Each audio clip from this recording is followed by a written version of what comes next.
Okay, so the topic of discussion, we have reached the time, is this evening, walking your talk. What do you think about that, Steve? Do you know what? I had no idea you were going to ask me that. I had no idea I was going to ask you that I either. looked at it before we came on. Walking your talk. I think I did briefly think about it. But I didn't know you were going to ask me that question. Do you know what I really believe, though? If you have, and this is really important, and it doesn't matter what it is. Well, to a degree it does. Otherwise, it would be irrelevant. But it doesn't matter how humble. It could be huge. What do you want? What do you really want in your heart? You know, for years I used to always finish my show off by saying, what you want in life, it wants you too. And I love that. It's so true. That is so true. What do you really want to do? And thankfully I knew as a child, I just loved radio. I was born on radio, raised with radio, and it's still in my heart.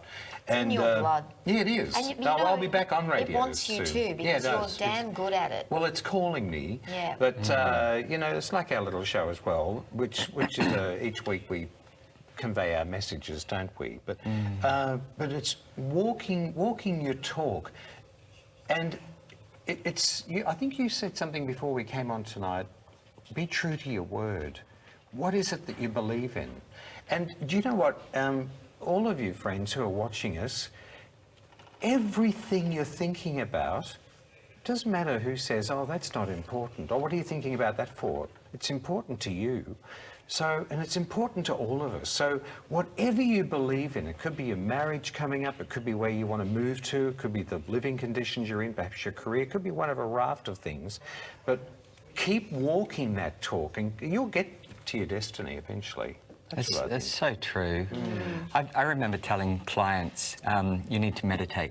You need to meditate. You need to take care and nurture yourself. And I was thinking, gosh, I'm getting a lot of people who need to meditate and need to nurture themselves. And then I realised, oh, what if I do that? And then I started doing it, and it was like, oh my God, all this stuff just started changing in my life, and I just started feeling better.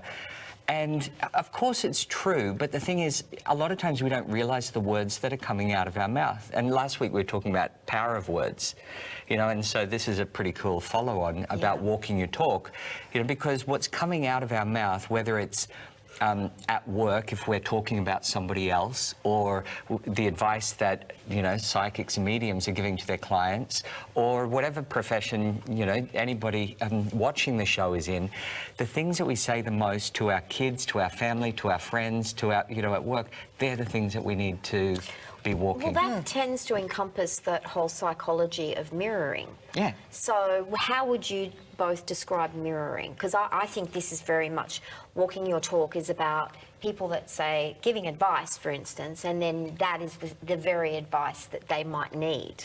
Absolutely. Or that they're the least inclined to want to take. So I've always had, you know, a little bit of a laugh if you've been at a party and someone might look at someone at the party and say, oh, can you believe what they're wearing? Or, oh, she's, you know, showing a bit too much cleavage there or whatever. And I've always thought, well, I bet that's your issue. Maybe you want more cleavage. Or maybe, you know, there's some judgment you've got around yourself around that in order for you to even think about talking about that about somebody else. That's so true. You know, the old thing that if someone's pointing the finger at you, there's three fingers pointing back at them. Yes. Well, those who accuse with a pointed finger are guilty tenfold. I love that saying. Where did that come from? I like that. Haven't you heard that saying before? No, where have I been under a rock? But that's true. But those you who hear it. accuse with a pointed finger are guilty tenfold. And it's so true. You know, when you'll see somebody, I can't think of a name, but somebody who's saying, you know, with some sort of a belief system, you know, you need to be monogamous in your relationship and honour your wife, and then the next thing they're found in the backseat of the car with a prostitute or something like that. Some minister in the US was How often does that happen? Yeah. What about, you know, I was just reading the other week, the chap that's the journalist on A Current Affair that finished up going, he's just been trialled for paedophilia. How many people has he gone after? How many companies has he gone after? Going after their shadow stuff, and he hadn't dealt with his shadow stuff. You know, that's so big for us. You know, the unrecognised parts of us. Yeah. So walking the talk, what would be an example? I think when we somebody said to me once over lunch, it wasn't directed at me, I just thought it was just an amazing saying, we preach what we need to most understand. And that just blew me away. And I thought, I never forgot that, but it does make you listen when people say things. And you think, especially in like a work capacity, if a boss starts, you know, to a degree you can manage people, but when you start making accusations about people or you start to control them, and I'm thinking, I'm looking at the person who does that, you can see it even in politics. Those who accuse with a pointed finger are guilty tenfold, and also what I was just alluding to there as well, we preach what we need to most understand. So, and you can see it on the world stage as well.